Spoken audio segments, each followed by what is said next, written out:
एक बहुत ही भोला भाला सा आलसी लड़का था। वह कोई काम नहीं करना चाहता था, बस खाना खाता, घूमता और सोते रहता था। एक दिन उसे किसी ने बताया कि एक आश्रम है जहां पर कुछ नहीं करना पड़ता है और हर दिन 2 समय का खाना और नाश्ता मिलता है, तुम वहां जाकर के रहो। उस आलसी लड़के ने सोचा कि ये तो बहुत ही बढ़िया है और वह उस आश्रम में जाकर रहने को सोचा। और फिर वह भोला भाला आलसी लड़का अपना सारा सांसारिक जीवन छोड़ ढाकर उस आश्रम में जाकर रहने लगा। आश्रम में गुरुजी रहते थे। वह कुछ समय सबको प्रवचन देते हैं। वह आलसी लड़का सुनता था, बाकी समय आराम करता था और फिर भर पेट खाना खाकर सो जाता था। ऐसे ही उस लड़के का दिन गुजरता गया। एक दिन उस आश्रम में कुछ भी नहीं बना। नाश्ते के समय नाश्ता नहीं मिला। उसने सोचा, नाश्ता नहीं मिला, भोजन तो मिलेगा। अब भोजन के समय भी उसे भोजन नहीं मिला।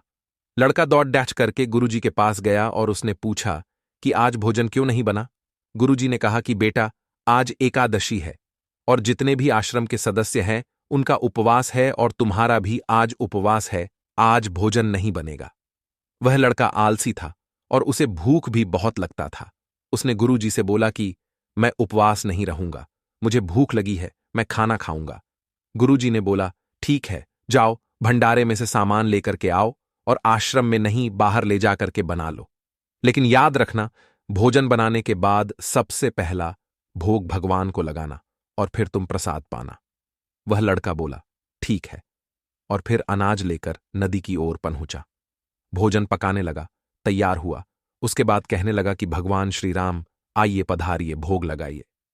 अब जब उसे लगा कि भगवान तो आ नहीं रहे हैं, तो फिर कहने लगा कि मुझे मालूम है, आपको तो अच्छा खाने की आदत है, मैं बना नहीं पाया और मुझे अच्छा भोजन बनाने भी नहीं आता, लेकिन जो भी रूखा सूखा बना है आकर खा लीजिए। भगवान श्री राम उसकी सरलता पर बहुत ही प्रसन्न हुए और उस लड़के को दर्शन दे दिए। उसने देखा कि भगवान श्री राम आए हुए हैं और उनके साथ में माता सीता भी आई हुई है। लेकिन लड़के ने सिर्फ 2 लोगों के लिए ही भोजन बनाया था, एक अपने लिए और दूसरा भगवान के लिए। और अब क्योंकि भगवान के साथ माता सीता भी आई हुई थी, तो उसने उस भोजन को माता सीता और भगवान के सामने ग्रहण करने के लिए रख दिया। भगवान श्री राम और माता सीता ने भोजन किया और उसके बाद जब वह जाने लगे तो ये भोला सा आलसी सा लड़का बोला कि प्रभु, आप आए, दर्शन दिए, बहुत अच्छा लगा, मुझे खाने को कुछ नहीं मिला, लेकिन कोई बात नहीं, लेकिन आपसे एक विनती है कि अगली बार जब आप आएंगे तो कितने लोग आएंगे ये बता दीजिए, ताकि मैं उतने लोगों के लिए भोजन बनाकर रखा रहूं। भगवान श्री राम मन ही मन मुस्कुराए और फिर अंतर्ध्यान हो गए। लड़का आश्रम गया, दिन बीतता गया और फिर एकादशी का दिन आया और इस बार उसने 3-4 लोगों के लिए अनाज लेकर के खाना बनाने के लिए नदी के किनारे पहुंचा और उसने बड़े प्रसन्नता से भोजन बनाया और इंतजार करने लगा कि प्रभु आइए और भोग लगाइए। इस बार लड़का देखता है कि भगवान श्री राम पूरा राम दरबार लेकर के आए हैं, जैसे माता सीता, लक्ष्मण, भरत, हनुमान जी और सभी लोग आए हैं। लड़के ने 3-4 लोगों का भोजन बनाया था और इस बार भी भोजन कम पड़ी डेच गया। लड़के ने निराश होकर भोजन को प्रभु के आगे रख दिया। उन्होंने भोजन किया और फिर चले गए और इस बार भी लड़का फिर से भूख रह गया। अब लड़का फिर आश्रम गया, दिन बीतता गया और फिर एकादशी का दिन आया और इस बार गुरुजी से कहने लगा कि गुरुजी, मुझे इस बार थोड़ा ज्यादा अनाज चाहिए। गुरुजी सोचने लगे कि यह इतना सारा अनाज का करता क्या है, कहीं इसे बेचता तो नहीं है। फिर उन्होंने कहा कि ठीक है, भूख से परेशान रहता है। लड़के ने कहा कि नहीं गुरुजी, मैं भूख से परेशान नहीं रहता हूं, प्रभु के साथ बहुत लोग आते हैं, उनको भी तो भोजन करना पड़ता है। गुरुजी को लगा कि लड़का पागल हो गया है, लेकिन गुरुजी ने सोचा कि चलो एक बार चलकर देखते ही कि लड़का इस अनाज का करता क्या है। वह भोला सा लड़का अनाज लेकर के नदी के किनारे पहुंचा और इस बार भोजन बनाया। नहीं, उसने सोचा कि प्रभु हर बार ज्यादा लोगों को लेकर के आते हैं, इस बार वह जितने भी आएंगे खुद बना करके भोग लगा लेंगे और फिर प्रेम से प्रभु को बुलाने लगा। गुरुजी ये सब छुपकर देख रहे थे कि ये भोजन तो बनाया नहीं और प्रभु को बुला रहा है।